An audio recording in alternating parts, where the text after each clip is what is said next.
Quiero comenzar con credibilidad y se refiere a la medida en que un relato de investigación es creíble y apropiado, con especial referencia al nivel de acuerdo entre los participantes y el investigador.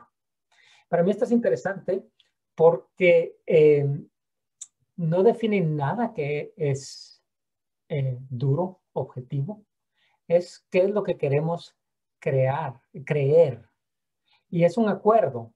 La credibilidad de lo que hacemos es un acuerdo que establecemos y decidimos que nos vamos a creer por algunas razones. Entonces, yo digo, se trata de algo objetivo o subjetivo. Y yo quiero decirles, es algo viejo esto de la credibilidad de la persuasión. Su gran amigo Aristóteles, que también era amigo mío, hablaba de que la persuasión tenía que ver con tres cosas que nosotros estábamos dispuestos a aceptar. Lo primero era quién lo decía, el ethos, el pathos, lo emocional, o sea, cómo se presenta lo que se dice. Y luego el logos, que era la lógica de que sustenta el argumento, que en nuestros días es el peso de la evidencia.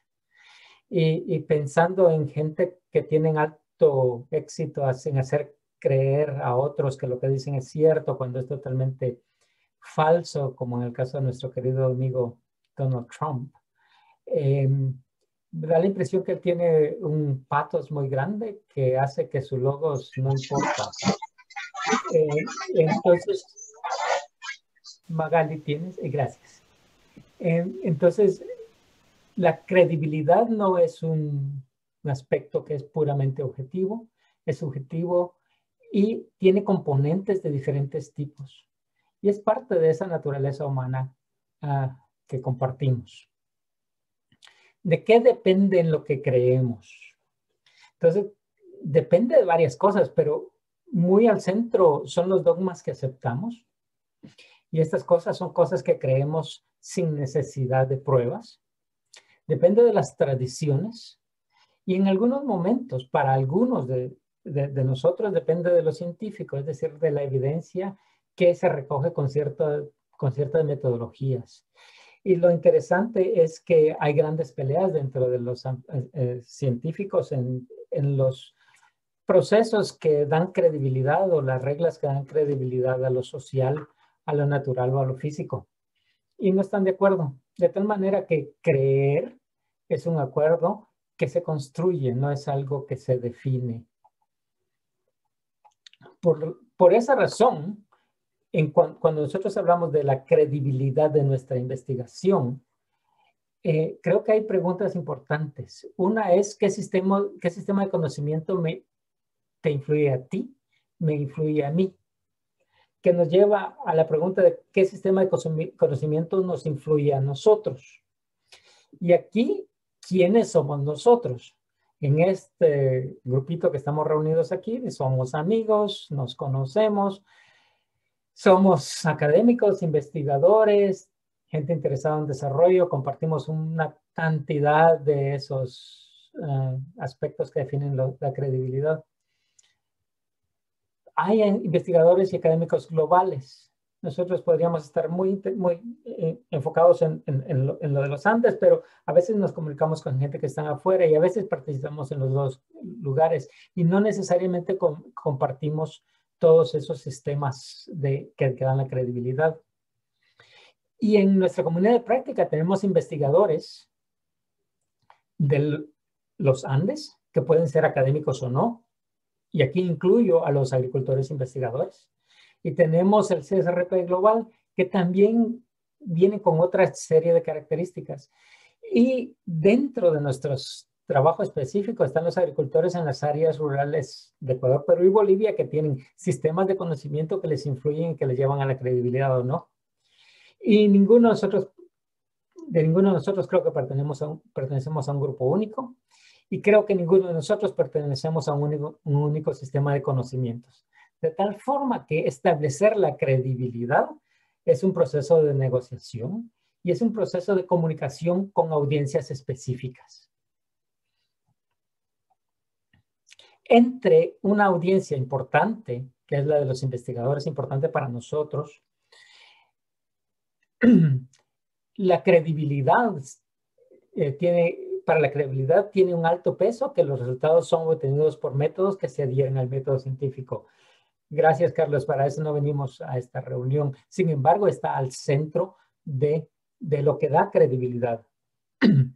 Y el proceso de la verificación inevitablemente es a través de la revisión de pares. Y paro allí antes de terminar la oración, porque esta revisión de pares se da de diferentes formas, algunas formales y otras informales, pero es qué tanto nuestra comunidad acepta que estamos haciendo uso de los métodos que les parecen dar resultados creíbles. Y si lo llevamos a otro nivel, al nivel más formal académico, pues hay comunidades que trabajan en áreas específicas, disciplinas y métodos, que hacen su revisión de pares a través de las publicaciones científicas. Y por eso algunos dan tanto valor a la presentación de resultados de investigación en revistas científicas, pero a mí me gustaría enfatizar que mientras que es importante, no es la única forma de establecer esa credibilidad. Independientemente de dónde se haga la revisión de pares, en cualquiera de esos ambientes se trata de que estemos haciendo las actividades de investigación con los métodos de rigor, con los criterios de rigor que son preestablecidos para ese grupo. Y voy a llegar a eso dentro de nuestro grupo en un momento. Entonces, en mi opinión, la credibilidad se construye dentro de la comunidad y se basa en criterios que son aceptados por los sistemas de conocimiento dominantes y que son moderados por nuestras interacciones. Y hablo de los sistemas de conocimiento porque nosotros hacemos una gran cantidad de nuestro trabajo en diálogo de saberes. Entonces, necesitamos hacer esa negociación y poder entender bien cómo hacemos la comunicación para crear condiciones de credibilidad y confianza. Pero esto establece desafíos interesantes, no solo con los investigadores, no solo con los agricultores, sino en particular con cómo hacemos el trabajo con las redes de agricultores e investigadores con los que estamos trabajando.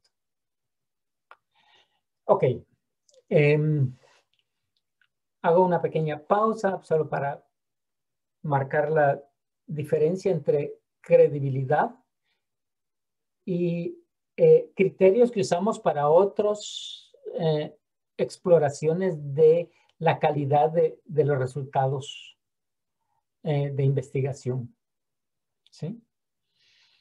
Y lo que me parece interesante, y quiero comenzar con eso, es que los mundos de investigación social y biofísica muchas veces usan distintos criterios.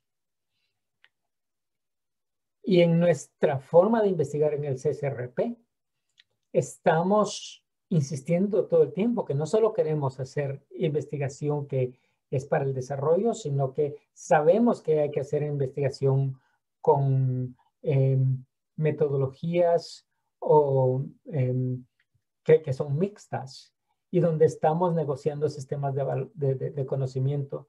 Entonces, por definición, vamos a entrar en tensiones en la forma como hacemos la evaluación de la calidad de la investigación. Y quiero hablar de la confiabilidad o confianza. Y en el mundo de investigadores, esta confianza, confiabilidad, se considera como tal cuando cumple el principio de la reproducibilidad. Y lo que la reproducibilidad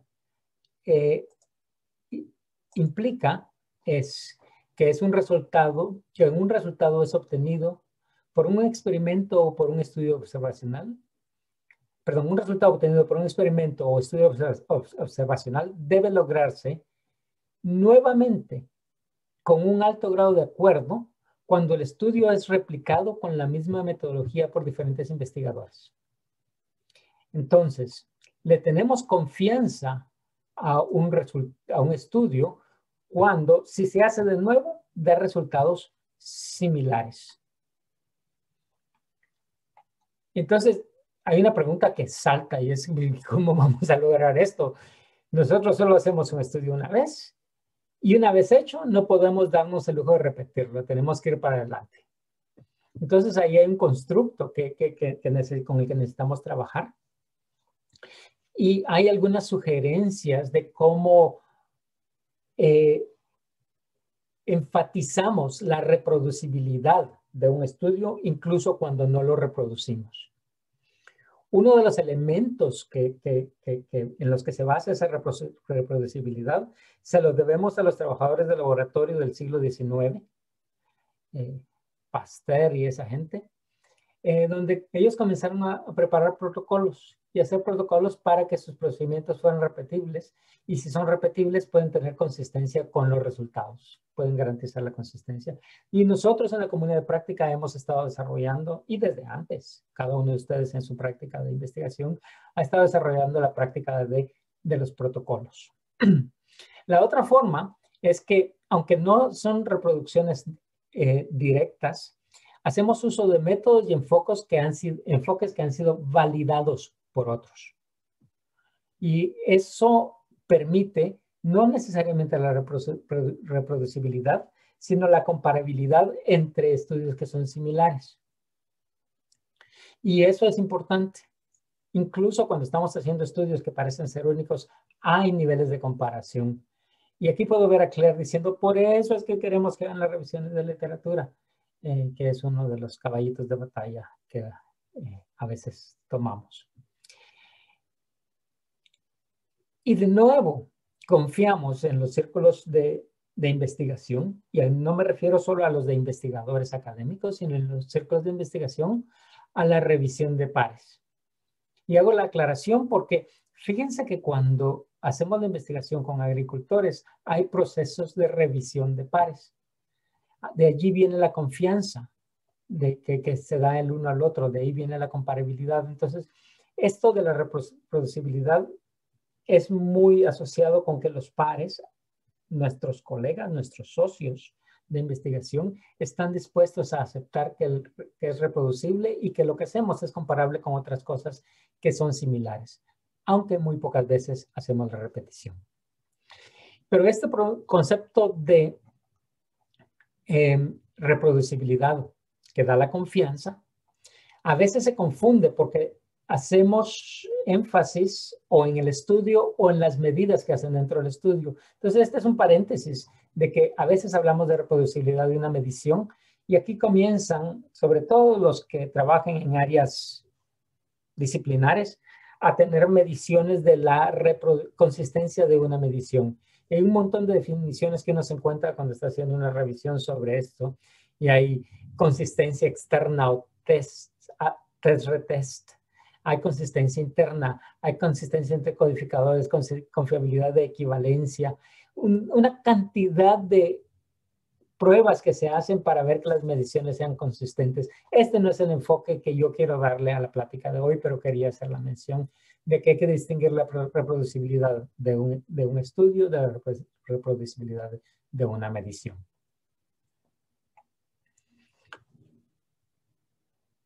Y esa reproducibilidad es lo que es normalmente asociado con la confiabilidad que le asignamos a un estudio.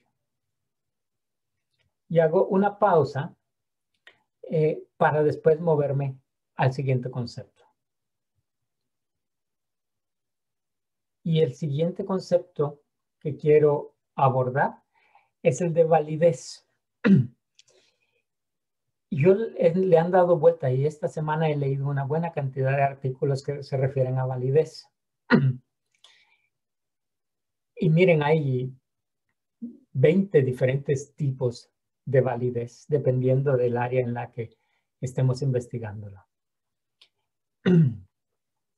Y la validez, esta definición es una de las que más útil me pareció, es hasta qué punto se puede decir que algo que se ha estudiado se ha descrito con certeza.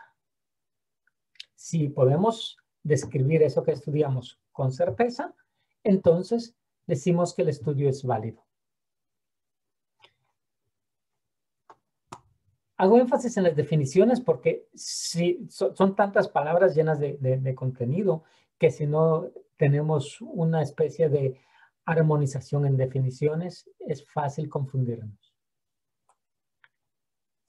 Y la validez la validez es la medida en que un indicador o conjunto de indicadores mide realmente el concepto que se investiga. Es válido, tiene valor en relación al concepto que estamos tratando de investigar.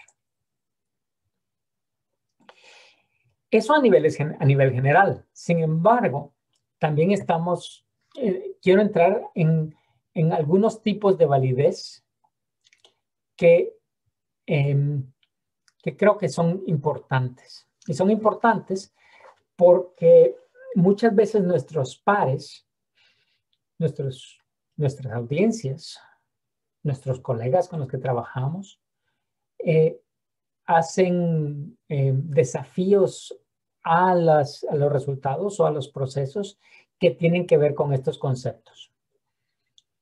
Hay uno que en las ciencias sociales principalmente le llaman validez interna. Y la validez interna se refiere a la confianza con la que los investigadores pueden hacer inferencias causales a partir de resultados de un estudio empírico particular. Ok. Eso hay que desglosarlo, creo yo, un poquito. Voy a regresar acá y voy a hablar de este proceso de la inferencia. Y la inferencia en general es la conclusión. La conclusión es la inferencia a la que llegamos a través de evidencia y razonamiento. Entonces, si tenemos evidencias, usamos esas evidencias para pensarla, llegamos a esa conclusión y esa conclusión es la inferencia que hacemos. Entonces, esa confianza que nosotros tenemos cuando a través de la evidencia y el razonamiento de un estudio particular hacemos una conclusión general, esa es a la que normalmente le llamamos validez interna. ¿Sí? Y el más típico de los casos de estudios con validez interna es, por ejemplo, el de un experimento de laboratorio con altos niveles de control, en los cuales todas las fuentes de variación de las respuestas de las unidades experimentales son eliminadas. De tal forma de que cualquier variación que observamos en el experimento puede ser atribuida al efecto de los tratamientos a prueba. ¿Okay? No hay duda de la relación causa-efecto en el contexto artificial que se está haciendo. Estos días del COVID y de las noticias de vacunas, la etapa 1 del desarrollo de la vacuna de la Pfizer, por ejemplo, se podrán ustedes imaginar que tenían cadenas de ADN en laboratorios que son altamente sellados, donde no hay nada más que podía ser considerado efecto, que la intervención que los científicos estaban queriendo hacer para determinar que esa intervención era la que producía la reacción en las cadenas de ADN. Ese es el ejemplo más extremo de condiciones que se crean para alta validez interna. En lenguaje más fácil, la causa de los cambios tienen que ser los tratamientos porque el resto de las condiciones es idéntico. Y fíjense que nosotros los que crecimos como agrónomos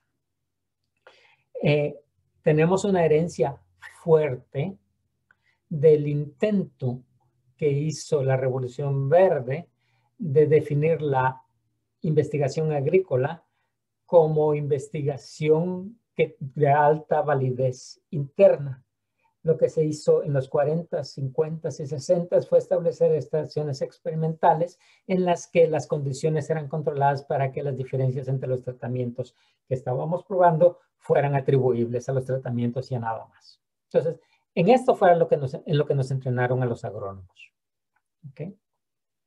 Y vienen luego la herencia, la influencia de otras formas de pensar y del desarrollo que dicen, no, lo que pasa es que nada de eso está funcionando porque ustedes tendrán alta validez interna, o sea, encuentran diferencias entre los tratamientos en la estación experimental, pero cuando ustedes lo sacan de ahí a nadie le funciona porque en la vida real eso no sucede.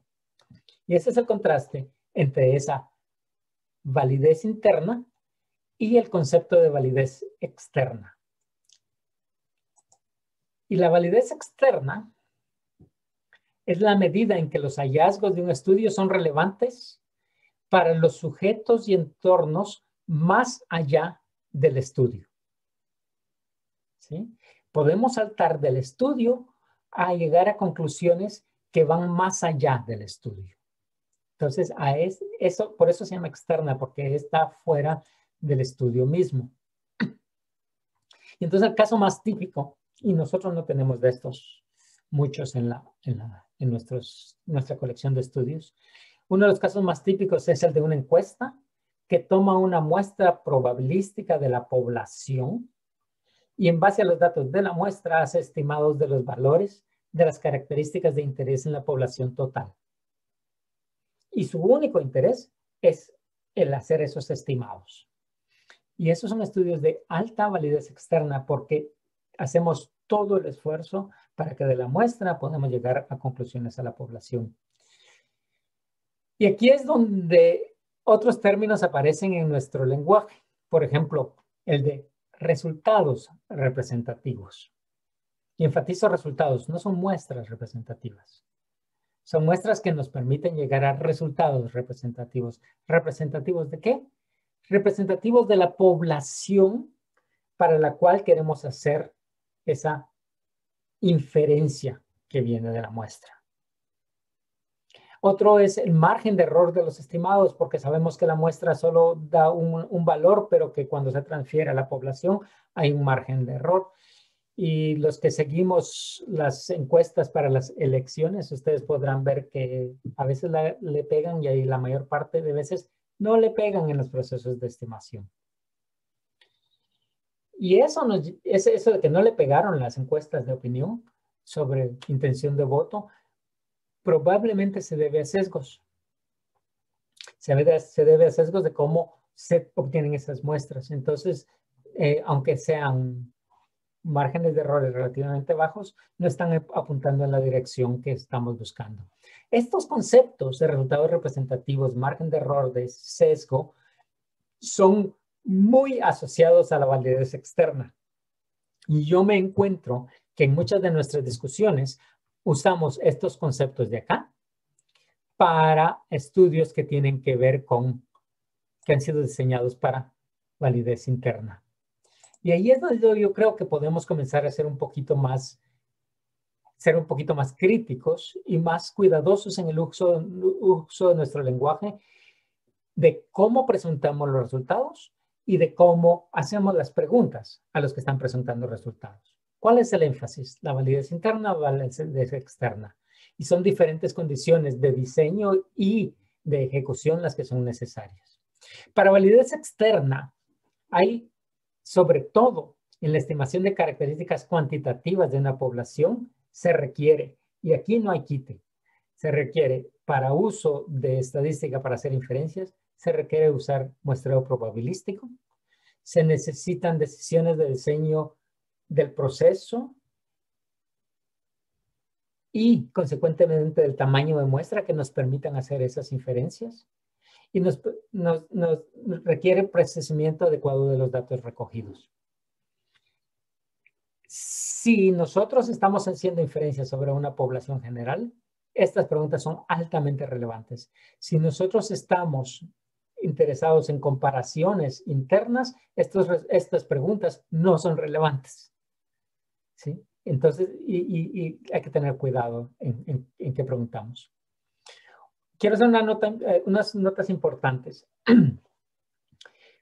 Cuando los investigadores que están interesados en aspectos cuantitativos hablan de población, no se están refiriendo a lo que nosotros normalmente pensamos en población. Las poblaciones a las que me refiero yo acá en esto son constructos. son construidas. Y nosotros tenemos la tendencia a considerar poblaciones como poblaciones humanas, poblaciones definidas por personas en hogares, unidades productivas, que están agrupadas en geografías o áreas geográficas o áreas administrativas que están establecidas oficialmente. Y en nuestros reportes hay cantidades de... este estudio se realiza en la provincia de Cotopaxi. No se realiza en la provincia completa de Cotopaxi, se realiza en algunos lugares en la provincia de Cotopaxi. Cuando presentamos esa frase, este estudio se realiza en la provincia de Cotopaxi, estamos dando la impresión de que queremos hacer inferencias al nivel de provincia. Y normalmente nuestros métodos no garantizan eso. Cuidado, ¿sí?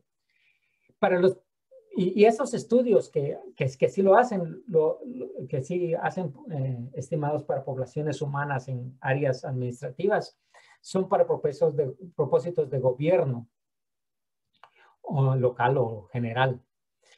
Pero para nuestros propósitos, el uso de ese concepto a veces es incluso perjudicial.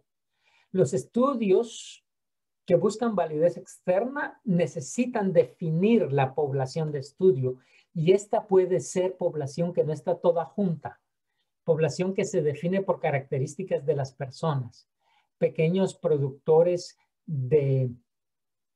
Y perdón, he estado trabajando con pequeños productores de café recientemente, entonces eso se me cruzó por la cabeza. Pero en una área geográfica hay pequeños y grandes, y los grandes no pertenecen a la población de estudio o de interés. Si definimos ese constructo de la población, entonces podemos hacer inferencias porque podemos desarrollar métodos que se aplican a ella. Si la inferencia va a ser hecha a través de métodos estadísticos, muestreo probabilístico es absolutamente necesario. Si no ese es un objetivo, el muestreo probabilístico no necesariamente debe ser practicado. Y eso hay que pensarlo. Más relevante para nuestro caso es el hecho de la participación voluntaria. Nosotros trabajamos con agricultores que quieren trabajar con nosotros. A veces trabajamos con agricultores que son asignados a trabajar con nosotros por las comunidades. Y esto lleva a un problema. Lleva a un problema si lo que estamos buscando es tener validez externa de los resultados a poblaciones generales. Y ese problema hay que resolverlo, ¿no? Y no se puede resolver a través de seleccionar aleatoriamente a los agricultores que van a trabajar con nosotros, porque es cuestión de voluntad. Pero hay que resolverlo entendiendo las limitaciones para la estimación que tenemos. Y son limitaciones en dos aspectos, nuestra capacidad de medir la variabilidad de la población de interés. Y la verdad es que normalmente la estamos subestimando si estamos trabajando con voluntarios.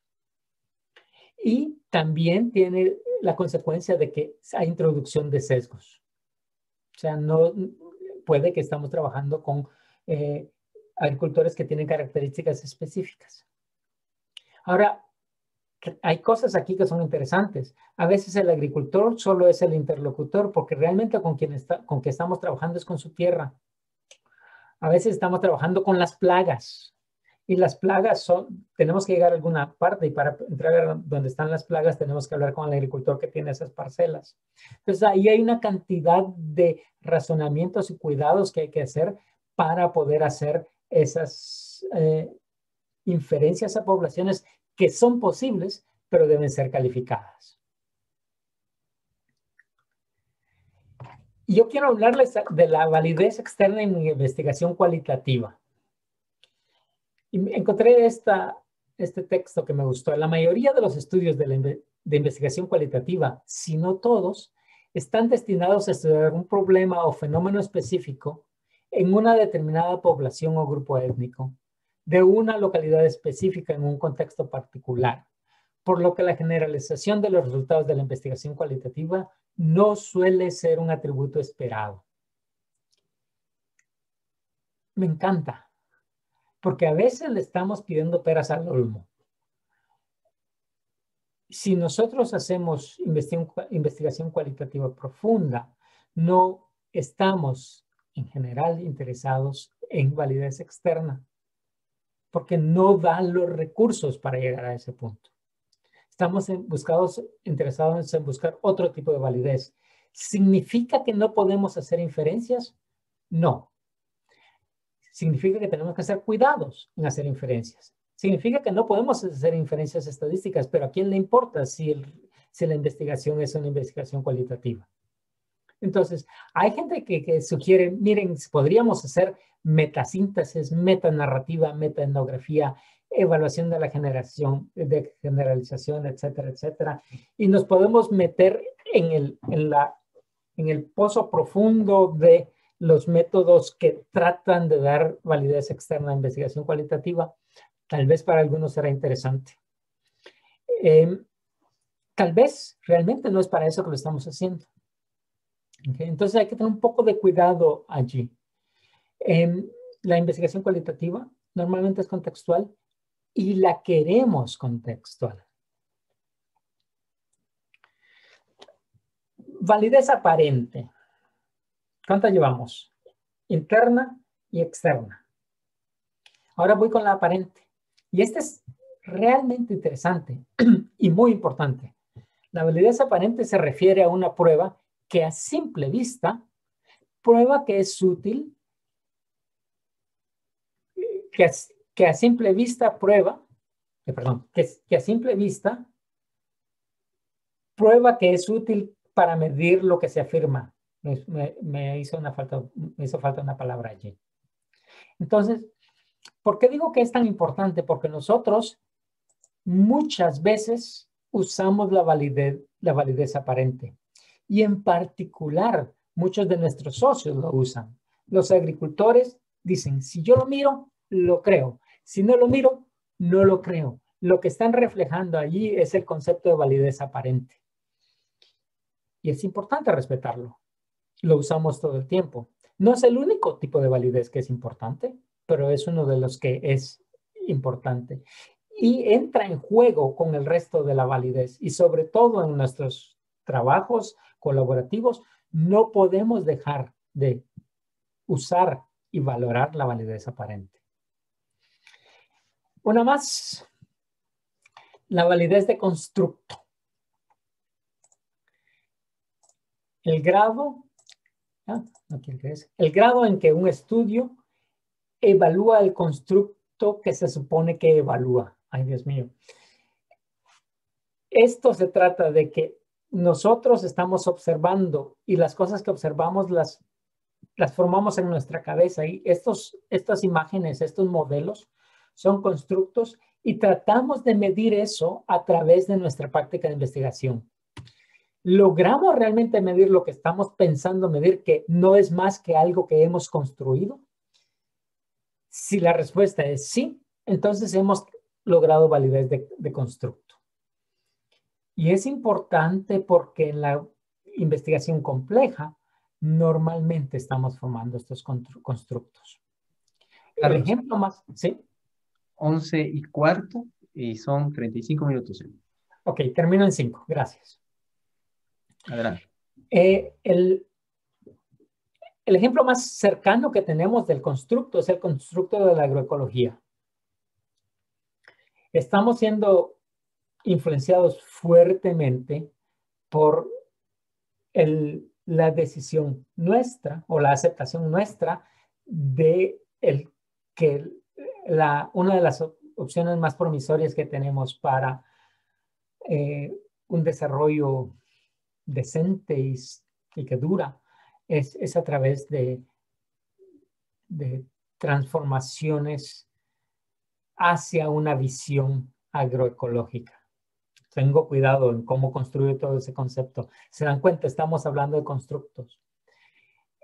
Y cómo se define ese constructo tiene una cantidad de debates. Y tenemos a los de la FAO que vienen con su forma, y tenemos a los del CISDE, y tenemos a los de Biodiversity, y todos estamos viendo la misma cosa, pero estamos construyendo de diferente forma. ¿Estamos realmente haciendo resultados que son válidos para agroecología, estamos abordándolo de una forma que es válida. A eso se le llama la validez de constructo. Y podría seguir, pero decidí parar aquí con los conceptos estos, porque creo que estos ya son bastantes y creo que son útiles. No sé si son suficientes, pero paro allí.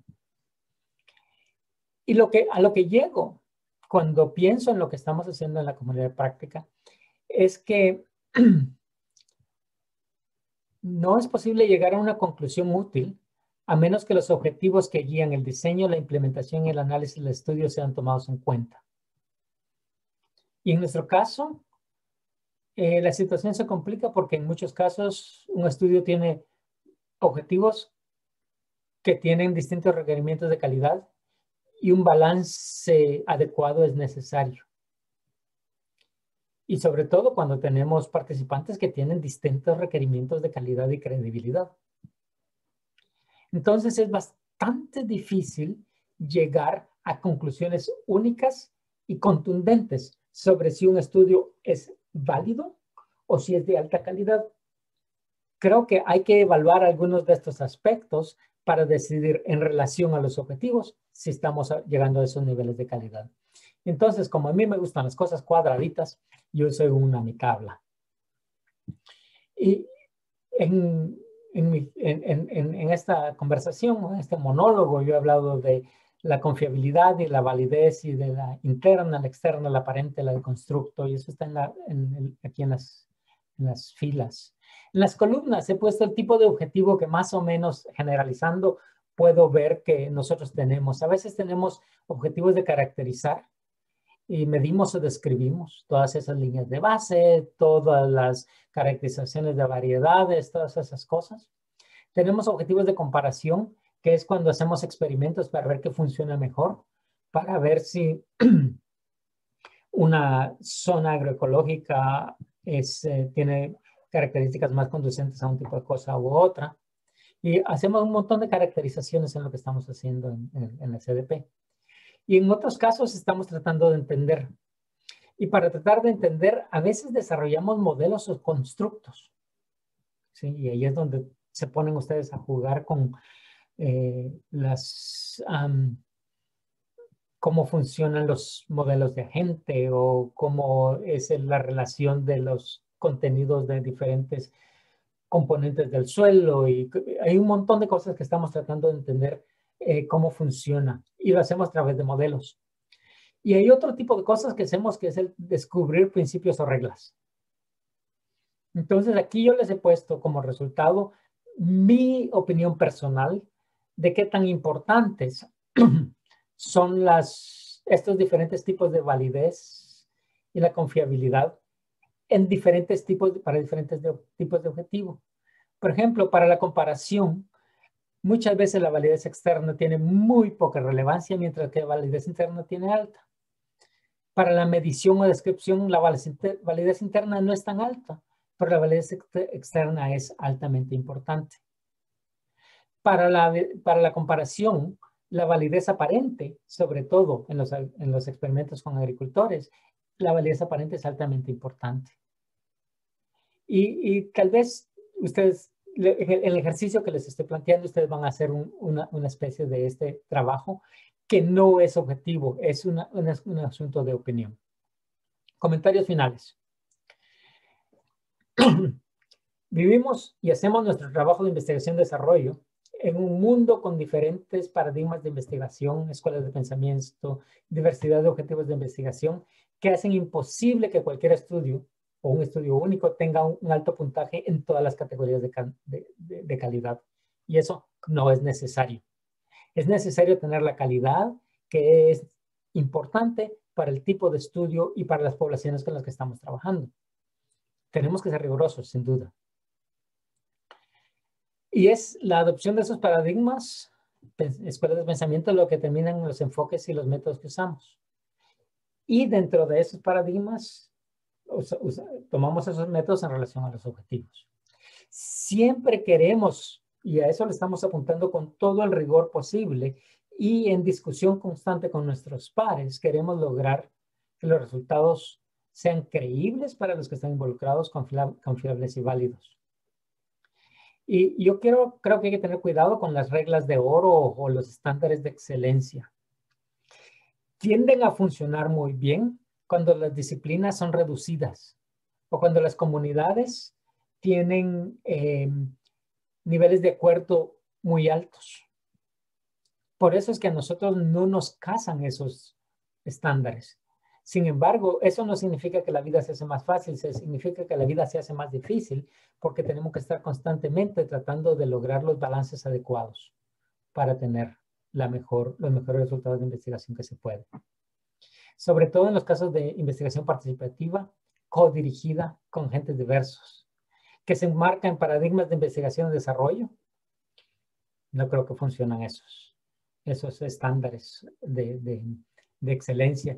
Y muchas veces nos llevan a investigación que yo considero es subóptima. Eso no significa que no tenemos que ser rigurosos. Una vez que elegimos las herramientas dentro de la escuela de pensamiento, de la disciplina o de la combinación de disciplinas que estamos buscando, tenemos que conocer las reglas de cómo hacer las cosas bien, porque si no, vamos a tener lo peor de los dos mundos.